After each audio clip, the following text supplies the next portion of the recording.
हरे कृष्णा, जय श्री हरि, ओम नमः शिवाय। आप सभी का दिन शुभ हो और भगवान श्री कृष्ण जी की कृपा आप सभी पर सदा सर्वदा बनी रहे। मार्गशीर्ष पास के पहले अध्याय में आपने सुना था कि श्री राधा जी गोलोक से भूतल पे किस प्रकार आई। आज आप सुनेंगे मार्गशीर्ष मास की कथा का अध्याय 2, जिसमें श्री महादेव जी ने पार्वती से कहते हैं कि एक समय की बात है, श्री कृष्ण विरजा नामक वाली सखी के यहाँ उसके पास थे। इससे श्री राधा जी को शोभ हुआ और इसी कारण विरजा वहाँ नदी रूप में होकर प्रवाहित हो गई। विरजा की सखियां भी छोटी छोटी नदियां बन गई। पृथ्वी की बहुत सी नदियां और 7 समुद्र विरजा से ही उत्पन्न हैं। राधा ने प्रेरण कोप से श्री कृष्ण के पास जाकर उनसे कुछ कठोर शब्द कहे। सुदामा ने इसका विरोध किया। इस पर लीला राम श्री राधा ने उसे असुर होने का श्राप दे दिया। सुदामा ने भी लीला क्रम में ही श्री राधा को मानवीय रूप में प्रकट होने की बात कह दी। सुदामा माता राधा तथा पिता श्री हरि को प्रणाम करके जब जाने को उद्यत हुआ, तब श्री राधा पुत्र विरह से कातुरना लगी। श्री कृष्ण ने उन्हें समझा बुझाकर शांत किया और शीघ्र उसके लौट आने का विश्वास दिलाया। सुदामा ही तुलसी का स्वामी शंखचूर नामक असुर हुआ था, जो मेरे शूल से विदीन एवं श्राप मुक्त होकर पुनः गोलोक चला गया। सती राधा इसी वाहरा कल्प में गोलोक में अवती हुई थी। वे व्रज में वृषभानु वेश्या की कन्या हुई। वे देवी आयोजना थी। इसी वाहरा कल्प में गोलोक में अवती हुई थी। वे व्रज में वृषभानु वेश्या की कन्या हुई। वे देवी अयोनिजा थी। माता के पेट से नहीं पैदा हुई थी। उनकी माता कलावती ने अपने गर्भ में वायु को धारण कर रखा था। उसने योग माया की प्रेरणा से वायु को ही जन्म दिया, परंतु वह स्वेच्छा से श्री राधा प्रकट हो गई। 12 वर्ष बीतने पर उन्हें नूतन यवन में प्रवेश करती देखकर माता पिता ने रायन वेश्या के साथ उसका संबंध निश्चित कर दिया। उस समय श्री राधा घर पर अपनी छाया को स्थापित करके स्वयं अंतर ध्यान हो गई। उस छाया के साथ ही उक्त राया का विवाह हुआ। जगतपति श्री कृष्ण कंस के भय से रक्षा के बहाने शैशव अवस्था में ही गोकुल पहुंचा दिए थे। वहां पर श्री कृष्ण की माता जो यशोदा थी, उनका सहोदर भाई रायन था। गोलोक में तो वह श्री कृष्ण का अंशभूत गोप था, पर इस अवतार के समय भूतल पर वह श्री कृष्ण का मामा लगता था। जगत विख्यात विधाता ने पुण्यम वृंदावन में श्री कृष्ण के साथ साक्षात श्री राधा का विधि पूर्वक विवाह कर्म संपन्न कराया था। गोपगण स्वप्न में भी श्री राधा के चरणाविंद का दर्शन नहीं कर पाते थे। साक्षात राधा श्री कृष्ण के वक्षस्थल में वास करती थी और छाया राधा रायण के घर में ब्रह्मा जी ने पूर्व काल में श्री राधा के चरणाविंद का दर्शन पाने के लिए पुष्कर में 60,000 वर्षों तक तपस्या की थी। उसी तपस्या के फलस्वरूप इस समय उन्हें श्री राधा चरणों का दर्शन प्राप्त हुआ था। गोकुल नाथ श्री कृष्ण कुल काल तक वृंदावन में श्री राधा के साथ आमोद प्रमोद करते रहे। फिर सुदामा के शाप से उनका श्री राधा के साथ वियोग हो गया। इसी बीच में श्री कृष्ण ने पृथ्वी का भार उतारा। 100 वर्ष पूर्ण हो जाने पर तीर्थ यात्रा के प्रसंग से श्री राधा जी ने श्री कृष्ण का और श्री कृष्ण जी ने श्री राधा का दर्शन प्राप्त किया। फिर तदवंत श्री राधा के साथ गोलोक धाम पधारे। कलावती और यशोदा भी श्री राधा के साथ ही गोलोक चली गई। प्रजापति द्रोण नंद हुए, उनकी पत्नी धरा यशोदा हुई। उन दोनों ने पहले की हुई तपस्या के प्रभाव से परमात्मा भगवान श्री कृष्ण को पुत्र रूप में प्राप्त किया था। महर्षि कश्यप सुदेव हुए थे। उनकी पत्नी सती साध्वी अतिथि अंशत देवकी के रूप में अवतरित हुई थी। प्रतीक कल्प में जब भगवान अवतार लेते हैं, देव माता अतिथि तथा देव पिता कश्यप उनके माता पिता का स्थान ग्रहण करते हैं। श्री राधा की माता कलावती पितरों की मानसी कन्या थी। गोलोक में वसुदा गोभी वृषभानु होकर इस भूतल पर आए थे। दुर्ग इसी प्रकार मैंने श्री राधा का उत्तम उपाख्यान सुनाया। यह संपत्ति प्रदान करने वाला, पापहारी तथा पुत्र और पुत्रों की वृद्धि करने वाला है। श्री कृष्ण दो रूपों में प्रकट है, द्विभुज और चतुर्भुज। चतुर्भुज रूप में वह बैकुंठ में निवास करते हैं और स्वयं द्विभुज कृष्ण जो है वो गोलोक में निवास करते हैं। चतुर्भुज की पत्नी माँ लक्ष्मी, माँ सरस्वती, गंगा और माँ तुलसी हैं। ये चारों देवियां श्री नारायण की प्रिय हैं। श्री कृष्ण की पत्नी श्री राधा है जो उनके अर्धांग से प्रकट हुई। वे तेज, अवस्था, रूप तथा गुण सभी दृष्टि से उनके अनुरूप हैं। विद्वान पुरुष को पहले राधा नाम का उच्चारण करके तत्पश्चात कृष्ण नाम का उच्चारण करना चाहिए। इस कर्म से उलटफेर करने पर वह पाप का भागी होता है, इसमें संशय नहीं है। कार्तिक की पूर्णिमा को गोलोक के रास मंडल में श्री कृष्ण ने श्री राधा का पूजन किया और तत् संबंधित महोत्सव रचाया। उत्तम रत्नों की गुटिका में राधा कवच रखकर गोपों सहित श्री हरि ने उसे अपने कंठ और दाहिनी बाह में धारण किया। भक्ति भाव से उनका ध्यान करके स्तवन किया। फिर मधुसूदन ने राधा के चबाए हुए ताबुल को लेकर स्वयं खाया। राधा श्री कृष्ण की पूजनीय है और भगवान श्री कृष्ण राधा के पूजनीय हैं। वे दोनों एक दूसरे के इष्ट देव हैं। उनमें भेदभाव करने वाला पुरुष नरक में पड़ता है। श्री कृष्ण के बाद धर्म ने, ब्रह्मा जी ने, मैंने, अनंत ने, वासुकी ने तथा सूर्य और चंद्रमा ने श्री राधा का पूजन किया। फिर देवराज इंद्र, रुद्रगण, मनुपुत्र देवेंद्र गण, मुनिंद्र गण तथा संपूर्ण विश्व के लोगों ने श्री राधा की पूजा की। यह सब द्वितीय आवरण के पूजक हैं। तृतीय आवरण में सातों दीपों के सम्राट सुयज्ञ ने तथा उनके पुत्र पात्रों ने एवं मित्रों ने भारतवर्ष में प्रसन्नता पूर्वक श्री राधिका का पूजन किया। उन महाराज को देवव्रश किसी ब्राह्मण ने श्राप दे दिया था, जिससे उसका हाथ रोगग्रस्त हो गया था। इस कारण वे मन ही मन बहुत दुखी रहते थे। उनकी राज्य लक्ष्मी छिन गई थी, परंतु श्री राधा जी के वरदान से उन्होंने अपना राज्य फिर से प्राप्त कर लिया और ब्रह्मा जी के दिए हुए स्त्रोत से परमेश्वरी श्री राधा की स्तुति करके राजा ने उनके अभेद कवच को कंठ और बाह में धारण किया और पुष्कर तीर्थ में 100 वर्षों तक ध्यान पूर्वक उनकी पूजा की। अंत में वे महाराज रतम विमान पर सवार होकर गोलोक धाम में चले गए। पार्वती, यह सारा प्रसंग मैंने तुम्हें कह सुनाया, अब और क्या सुनना चाहती हो? तब पार्वती जी ने महादेव से पूछा, प्रभु राजा सुयज्ञ कौन थे? किस वंश में उनका जन्म हुआ था और ब्राह्मण का श्राप कैसे प्राप्त हुआ था और किस तरह श्री राधा जी को वो पा सके, जिनके चंडा बंदों की रज को पाने के लिए ब्रह्मा जी ने पूर्व काल में पुष्कर तीर्थ के भीतर 600 गज वर्षों तक तप किया तथा जिनका दर्शन पाना आपके लिए भी अत्यंत कठिन है। उन्हीं पुरातन महालक्ष्मी श्री राधा देवी का दर्शन राजा सुयज्ञ ने कैसे किया? वे मनुष्य के दृष्टि पथ में कैसे आई? तीनों लोकों के श्रेष्ठ ब्रह्मा ने राजा सुयज्ञ को श्री राधा का कवच किस प्रकार दिया? उनका ध्यान, पूजन विधि और स्त्रोत का उपदेश कैसे किया? यह सब बताने की कृपा कीजिए। श्री महादेव जी बोले, देवी 14 मनु में से सबसे प्रथम है, उन्हें स्वयंभू मनु कहते हैं। वे ब्रह्मा जी के पुत्र और तपस्वी कहे गए हैं। उन्होंने शतरूपा से विवाह किया था। मनु और शतरूपा के पुत्र उतानपाद हुए। उतानपाद के पुत्र केवल ध्रुव है। गिरिराज नंदिनी ध्रुव की कीर्ति तीनों लोकों में विख्यात है। ध्रुव के पुत्र उत्कल हुए, जो भगवान नारायण के अनन्य भक्त थे। उन्होंने पुष्कर तीर्थ में 1000 राज सूर्य यज्ञों का अनुष्ठान किया था। उस यज्ञ में सारे पात्र रत्नों के बने हुए थे। राजा ने बड़ी प्रसन्नता के साथ वे सब पात्र ब्राह्मण को दान कर दिए थे। यज्ञ आदि महोत्सव में राजा ने बहुमूल्य वस्त्रों की सहस्त्र राशि, जो तेज पुंज से उद्भव हुई थी, ब्राह्मणों को बांट दी। प्रिय, उस सुंदर यज्ञ को देखकर ब्रह्मा जी ने देव सभा में राजा उत्कल का नाम सुयज्ञ रख दिया। राजा सुयज्ञ अन्न, रतन तथा सब प्रकार की संपत्तियों के दाता थे। वे प्रतिदिन प्रसन्नता पूर्वक उचित दक्षिणा के साथ ब्राह्मणों को 101 रुपए गोदान में देते थे।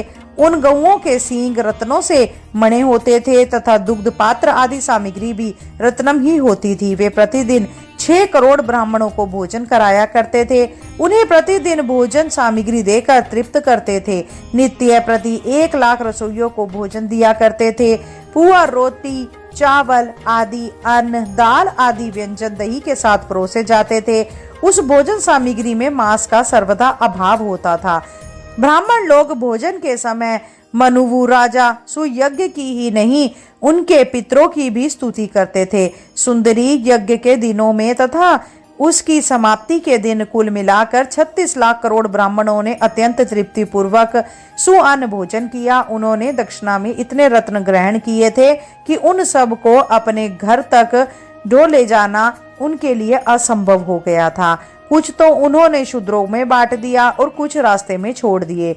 ब्राह्मण भोजन के अंत में राजा ने ब्राह्मण पात्रों को भी भोजन दिया। फिर वहां अन्न की सहस्त्र राशियां शेष रह गई। इस प्रकार यज्ञ करके महाबाहु राजा सुयज्ञ अपनी राज्य सभा में रमणीय रतन सिंहासन पर बैठे हुए थे। वह सिंहासन रत्नेंद्र सार से निर्मित अनेक वस्त्रों से सुशोभित था। उसे अच्छी तरह सजाया गया था। उस पर चंदन आदि सुगंधित वस्तुओं का लेप हुआ था। वहां वसु, वासव, चंद्रमा, इंद्र, आदित्य गण, मुनिवर, नारद तथा बड़े बड़े देवता विराजमान थे।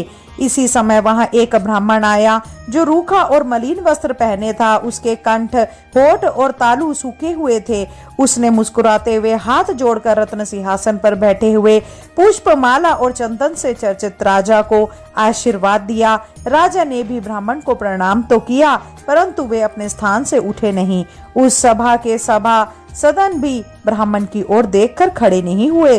वे सभी थोड़ा थोड़ा हंसते रहे। तब वह श्रेष्ठ ब्राह्मण मुनियों और देवताओं को नमस्कार करके निरंकुश भाव से वहां खड़ा हो गया और क्रोध पूर्वक राजा को श्राप देता हुआ बोला, ओ पामर, तू इस राज्य से दूर चला जा, श्रीहीन हो जा तथा शीघ्र ही गलित कोढ़ से युक्त, बुद्धिहीन और उपद्रव से ग्रस्त हो जा। ऐसा कहकर क्रोध से कांपता हुआ ब्राह्मण सभासदों को श्राप देने के लिए उद्यत हो गया। जो लोग वहां हंसे थे वे सब उठकर खड़े हो गए। उन सब ने अपने दोष का परिहार कर लिया, अतः उनकी ओर से ब्राह्मण का क्रोध जाता रहा। राजा उस ब्राह्मण को प्रणाम करके भय से कातर होकर रोने लगा। वे व्यथित हृदय से सभा के बीच से बाहर निकलते, तब गुण रूपों वाले वे ब्राह्मण देवता भी ब्रह्म तेज से प्रकाशित होते हुए चल दिए। उनके पीछे पीछे भय से कातर हुए समस्त मुनि भी चले और बारंबार उच्च स्वर से पुकारने लगे, हे वीर, ठहरो ठहरो। उन मुनियों के नाम इस प्रकार हैं, पुलह, पुलस, सेप्रेचता, भृगु, अंगी, मरीच, कश्यप, वशिष्ठ, कृतु, शुक्र, बृहस्पति, दुर्वास, लोमश, गौतम, विभाकर, सनन, सनक, ऋषि, पाशर, ये और भी मुनि, पितर, अग्नि, हरिप्रिय, दिक्पाल तथा समस्त देवता भी ब्राह्मण के पीछे पीछे चले। पार्वती, उन नीति विशारद मुनियों ने ब्राह्मण को समझाया, एक स्थान पर ठहराया और क्रमशः उनसे नीति की बातें कही। पार्वती ने पूछा, ब्राह्मणों और ब्रह्मा जी के पुत्रों ने जो नीति के विद्वान थे, उस समय उन ब्राह्मण देवता से नीति की कौन सी बात कही, यह मुझे बताने की कृपा करें। तब श्री महादेव जी बोले, सुमुखी उस मुनि समुदाय ने स्तुति और विनय से ब्राह्मण को संतुष्ट करके क्रमशः इस प्रकार कहना आरंभ किया। सनत कुमार ने कहा, ब्राह्मण, तुम्हारे पीछे पीछे राजा की लक्ष्मी और कीर्ति भी चली आई है। स्तव, यश, सुशील, महान ऐश्वर्य, पितर, अग्नि और देवता भी राजा को श्रीहीन करके उनके घर से बाहर चले गए हैं। और द्विज श्रेष्ठ, अब तुम संतुष्ट हो जाओ, क्योंकि ब्राह्मण शीघ्र ही संतुष्ट होने वाला कहा गया है। मुनि ब्राह्मणों का हृदय नवनीत के समान कोमल होता है। वह तपस्या में परिमार्जित होने के कारण अत्यंत निर्मल और शुद्ध होता है। अतः विरप, अब क्षमा करो, आओ और राजभवन को पवित्र करो। जिसके घर से अतिथि निराश होकर लौट जाता है, उसके देवता, पितर और अग्नि भी निराश होकर लौट जाते हैं, क्योंकि वहां अतिथि का सत्कार नहीं हुआ। इसीलिए विरप, क्षमा करो, आओ और राजभवन को शुद्ध करो। पुत्सल्य जी बोले, जो घर पर आए हुए अतिथि को टेढ़ी आंखों से देखते हैं, उन्हें अतिथि अपना पाप देकर और उनके पुण्य लेकर चला जाता है। अतः तुम राजा के दोष को क्षमा कर दो। वत्स, तुम्हारी जहाँ मौज हो वहां जाओ। राजा अपने कर्म दोष से ही उठकर खड़े नहीं हुए थे, उनके उस दोष को तुम क्षमा कर दो। पुलह मुनि ने कहा, जो क्षत्रिय राज लक्ष्मी के मध्य से अथवा जो ब्राह्मण विधा के मध्य से किसी ब्राह्मण का अपमान करता है, वह क्षत्रिय श्रीहीन होता है तथा वह ब्राह्मण त्रिकाल संध्या से शून्य हो जाता है। वे दोनों ही एकादशी व्रत तथा भगवान विष्णु के नैवेद्य से वंचित हो जाते हैं। कृतु बोले, ब्राह्मण, क्षत्रिय, वैश्य अथवा शूद्र कोई भी क्यों ना हो, जो ब्राह्मण का अपमान करता है वह दिशा के पुण्य और अधिकार से भ्रष्ट हो जाता है। इतना ही नहीं, उसका धन नष्ट हो जाता है तथा वह पुत्र पत्नी से भी हीन हो जाता है। यह एक अटल सत्य है। अतः भगवान क्षमा करो, आओ और राजा के घर को पवित्र करो। अंगी ने कहा, जो ज्ञानवान ब्राह्मण होकर किसी ब्राह्मण का अपमान करता है वह भारतवर्ष में 7 जन्मों तक सवारी ढोने वाला बैल होता है। मरीच बोले, जो पुण्य क्षेत्र भारतवर्ष में देवता, ब्राह्मण और गुरु का अपमान करता है वह भगवान विष्णु की भक्ति से वंचित हो जाता है। कश्यप ने कहा, जो वैष्णव ब्राह्मण को देखकर उसका अपमान करता है वह विष्णु मंत्र की दीक्षा से वंचित होकर विष्णु पूजा से भी विराट हो जाता है। प्रचेता बोले, जो अतिथि ब्राह्मण को आया देखकर उसके लिए अबुदुब्बे नहीं करता, उसके लिए खड़ा नहीं हो जाता, वह भारत भूमि में माता पिता की भक्ति से रहित होता है। उस मूढ़ को 7 जन्मों तक हाथी की योनि में जन्म लेना पड़ता है। अतः द्विज श्रेष्ठ, शीघ्र चलो, राजा को आशीर्वाद दो। दुर्वासा ने कहा, जो गुरु, ब्राह्मण और देवता की प्रतिमा को देखकर शीघ्र ही उसके सामने मस्तक नहीं झुकाता वह पृथ्वी पर सुअर होता है। अतः ब्राह्मण, हमारे सब अपराधों को क्षमा करो और चलकर अतिथि सत्कार ग्रहण करो। राजा ने पूछा, आप सब लोग श्रेष्ठ मुनि हैं, आपने किसी न किसी बहाने से धर्म का उपदेश किया है, अतः सब कुछ स्पष्ट बताकर मुझे मूर्ख को समझाइए। विद्वान हो आप लोग, पहले मुझे यह बताइए कि स्त्री हत्या, गो हत्या और कृतज्ञता, गुरु पत्नी गमन तथा ब्रह्म हत्या करने वालों को कौन सा दोष लगता है और उसका परिहार कैसे होता है। विशिष्ट जी बोले, राजन, यदि स्वेच्छा पूर्वक गोवध का पाप किया गया हो तो उसके प्रायश्चित के लिए मनुष्य 1 वर्ष तक तीर्थों में भ्रमण करता रहे।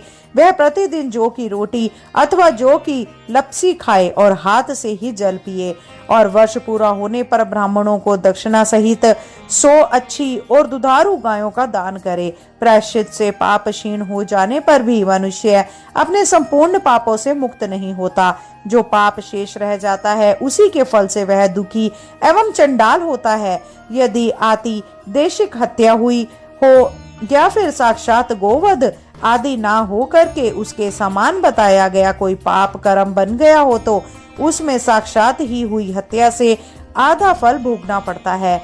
अनुकल्प रूप प्रायश्चित से उस हत्या का पाप यद्यपि क्षीण हो जाता है तथापि उससे पूर्णतः छुटकारा नहीं मिलता।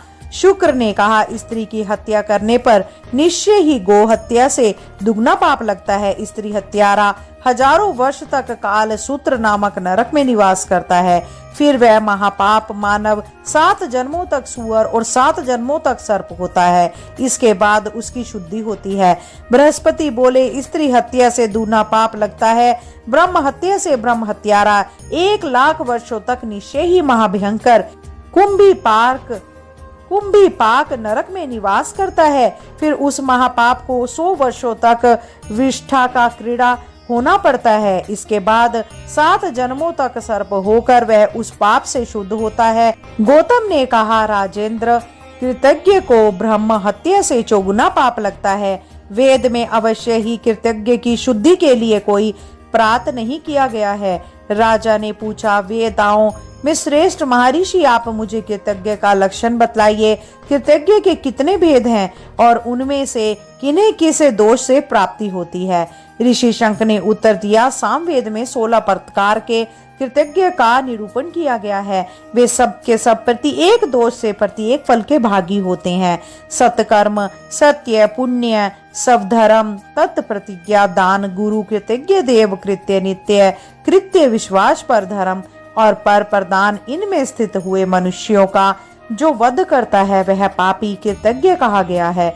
इसके लिए जो लोग हैं वो उस जन्म से भिन्न योनियों में उपलब्ध होते हैं। राजेंद्र, वे पापी कृतज्ञ जिन नरकों में जाते हैं वे नरक निश्चय ही यमलोक में विद्यमान हैं। सुयज्ञ ने पूछा, प्रभु किस प्रकार के कृतज्ञ कौन सा कर्म करके किन किन भयंकर नरकों में जाते हैं?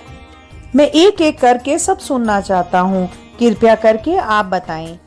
कात्यायन मुनि ने कहा, जो शब्द खाकर भी अपने सत्य को मिटा देता है, उसका पालन नहीं करता, वह कृतज्ञ अवश्य ही 4 युगों तक काल सूत नरक में निवास करता है। फिर 7 जन्मों तक कौआ और उल्लू होकर पुनः 7 जन्मों तक महारोगी क्षुद्र होता है। इसके बाद उसकी शुद्धि होती है। फिर सर्व श्री स्नन सनातन प्राशर जरत का भरद्वाज और विभाकर तथा उनको प्राप्त होने वाली दुर्गति का वर्णन किया। फिर श्री मार्कंडे जी बोले, नरेश्वर, शूद्र जातीय स्त्री के साथ समागम करने पर ब्राह्मण को जो दोष प्राप्त होता है उसका वर्णन वेदों में किया गया है, उसे बताता हूँ। सावधान होकर सुनो। जो ब्राह्मण शूद्र जातीय स्त्री के साथ संबंध स्थापित करता है वे कृतज्ञ में प्रधान है। उसे 14 इंद्र की स्थिति काल तक कर्म दृष्ट होकर नरक में निवास करना पड़ता है। वहाँ एक ब्राह्मण कीड़ों के काटने से व्याकुल रहता है और यमराज के दूत उससे प्रतिदिन तपाई हुई लोहे की प्रतिमा का आलिंगन करवाते हैं। फिर निश्चय ही वह व्यभिचारिणी स्त्री की योनि का कीड़ा होता है। इस अवस्था में 1000 वर्षों तक रहने के बाद वह शूद्र होता है। फिर उसकी शुद्धि होती है। सुयश बोले, मुनि, अन्य कृतज्ञ के भी कर्मों का फल बतलाइए। यह ब्राह्मण का शाप मेरे लिए लाज्य है, क्योंकि इसके कारण मुझे सत्संग का लाभ हुआ। भला विपत्ति में पड़े बिना किसी संपत्ति प्राप्त होती है। मैं धन्य हूँ, कृत्य हूँ, मेरा जन्म सफल हो गया, क्योंकि आज मेरे घर पर मुक्त मुनि गण और देवता पधारे हैं। जय श्री कृष्णा। आज का अध्याय यहीं समाप्त होता है। अब आप सुनिए श्री कृष्ण चालीसा का पाठ। बंशी शोभित कर मधुर, नील जलद तन श्याम, अरुण अधर जनु विप फल, नयन कमल अभिराम। पूर्ण इंद्र अरविंद मुख, पीताम्बर शुभ साज, जय मन मोहन मदन छवि, कृष्ण चंद्र महाराज। जय यदुनंदन, जय जगवंदन, जय वसुदेव देव की नंदन, जय यशोदा सुत नंद दुलारे, जय प्रभु भगतन के दृग तारे। जय नट नागर नाग नथैया, कृष्ण कन्हैया धेनु चरैया। पुनि नख परे प्रभु गिरिवर धारो, आओ दीनन कष्ट निवारो। वंशी मधुर अधर धरि तेरी, होवे पूर्ण मनोरथ मेरो। आओ हरि पुनि माखन चाखो, आज लाज भारत की राखो। गोल कपोल चिबुक अरुण तारे, मृदु मुस्कान मोहिनी डारे। रंजित राजीव नयन विशाला, मोर मुकुट बैजंती माला। कुंडल श्रवण पीत पट आछे, कटी किंकणी काछन काछे। नील जलज सुंदर तनु सोहे, छवि लखी सुर नर मुनि मन मोहे। मस्तक तिलक अकल घंघुराले, आओ कृष्ण बांसुरी वाले। करी पय पान पुत नहीं तार्यो, अका बका कागा सुर मार्यो। मधुवन जलत अग्नि जब ज्वाला, भेशीतल लखी तही नंद लाला। सूरपति जब व्रज चढ़े ओरिसाई, मसूर धार वारी वर्षाई। लगत लगत ब्रज चहन बहायो, गोवर्धन नख धारी बचायो। लखी यशोदा मन भ्रम धिकाई, मुख महम 14 भुवन दिखाई। दुष्ट कंस अति उधम मचायो, कोटि कमल जब फूल मंगायो। नाथी काली यही तब तुम लीन्हे, चरण चिन्ह दे निर्भय कीने। करी गोपिन संग रास विलासा, सबकी पूर्ण करी अभिलाषा। केतिक महा असुर संहार्यो, कंस ही केस पड़ी दे मार्यो। मात पिता की बंदी छुड़ाई, उग्रसेन कहम राज दिलाई। मही से मृतक छहो सुत लायो, मातु देव की शोक मिटायो। भोमासुर मुर दैत्य संहारी, लाए छठ 10 सहस कुमारी। देभिनी तृण चीर सहारा, जरा सिंधु राक्षस कहम मारा। असुर बकासुर आदिक मार्यो, भगतन के तब कष्ट निवार्यो। दीन सुदामा के दुख टार्यो, तंदुल 3 मूठ मुख डार्यो। प्रेम के साग विदुर घर मांगे, दुर्योधन के मेवा त्यागे। लखी प्रेम की महिमा भारी, ऐसे श्याम दीन हितकारी। भारत के पारथ रथ हाके, लिए चक्र कर नहीं बल ताके। निज गीता के ज्ञान सुनाए, भगतन हृदय सुधा वर्षाए। मीरा थी ऐसी मत वाली, विष पी गई पचा कर ताली। राणा भेजा सांप पिटारी, शालिग्राम बने बनवारी। निज माया तुम विधि दिखायो, उरते संचय सकल मिटायो। तब शत निंदा करी तत्काला, जीवन मुक्त भयो शिशुपाला। जब ही द्रौपदी टेर लगाई, दीनानाथ लाज अब जाई। तुरत ही बसन बने नंदन लाला, बड़े चीर भे अरि मुख काला। अस नाथ के नाथ कन्हैया, डूबत भवर बचावत नैया। सुंदर दास आस उरधारी, दया दृष्टि की जे बनवारी।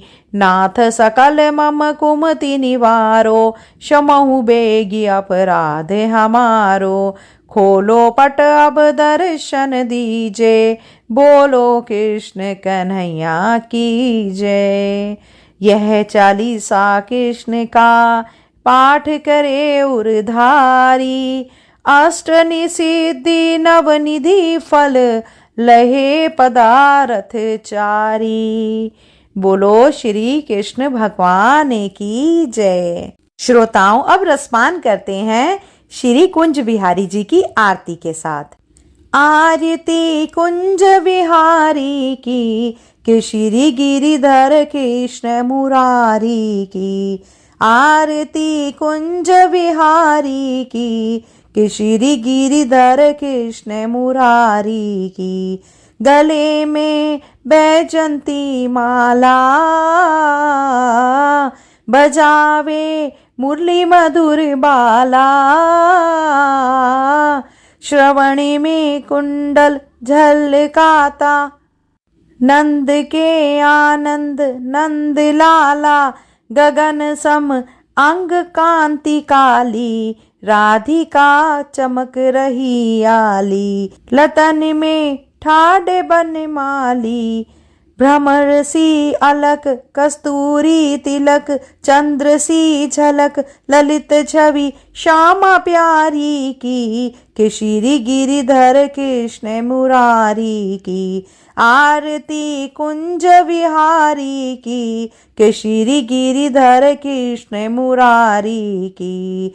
कनकमय मोर मुकुट बिरसे, देवता दर्शन को तरसे। गगन सो सुमन राशि बरसे, बजे मुरचंग मधुर मृदंग, ग्वालिन संग अतुल रति गोप कुमारी की, के श्री गिरिधर कृष्ण मुरारी की। आरती कुंज विहारी की, श्री गिरिधर कृष्ण मुरारी की। जहाँ ते प्रकट भई गंगा, सकल मन हारिणी श्री गंगा, स्मरण ते होत मोह भंगा, बसी शिव शीस जटा के बीच, हरे अग कीच चरण छवि श्री बनवारी की, के श्री गिरिधर कृष्ण मुरारी की। आरती कुंज बिहारी की, के श्री गिरिधर कृष्ण मुरारी की। चमकती उज्ज्वल तट रेणु, बज रही वृंदावन बेनु, चहुम दिसी गोपी ग्वालन धेनु, हसत मृदु मंद चांदनी चंद, कटत भव खंद टेर सुन दीन दुखारी की, श्री गिरिधर कृष्ण मुरारी की। आरती कुंज बिहारी की, के श्री गिरिधर कृष्ण मुरारी की। आरती कुंज बिहारी की, के श्री गिरिधर कृष्ण मुरारी की। आरती कुंज बिहारी की, के श्री गिरिधर कृष्ण मुरारी की। बोलो श्री बंसी बजैया कृष्ण मुरारी की जय, श्री कुंज विहारी की जय, राधा रानी की जय। श्रोताओं, ऐसा माना जाता है कि जो इस मार्गशीर्ष के महीने में अगर कोई कुंज विहारी जी की आरती, उनकी चालीसा, उनके अध्यायों का श्रवण मात्र भी कर ले तो उनको संपूर्ण पापों से मुक्ति मिल जाती है। हमारी यही कोशिश रहती है कि आपको ज्यादा से ज्यादा ज्ञान और ज्यादा से ज्यादा भाव आप तक पहुंचा सकें। आज के लिए इतना ही। अगर आपको यह वीडियो का आनंद आया हो, अगर आपको जानकारी अच्छी लगी हो तो कृपया करके इस वीडियो को ज्यादा से ज्यादा फ्रेंड्स में, फैमिली में शेयर करें। और अगर आप चैनल पे नए हैं तो कृपया करके सब्सक्राइब अवश्य करें। जल्द मिलते हैं नई वीडियो, नई जानकारी के साथ। जब तक के लिए जय श्री कृष्णा, राधे राधे।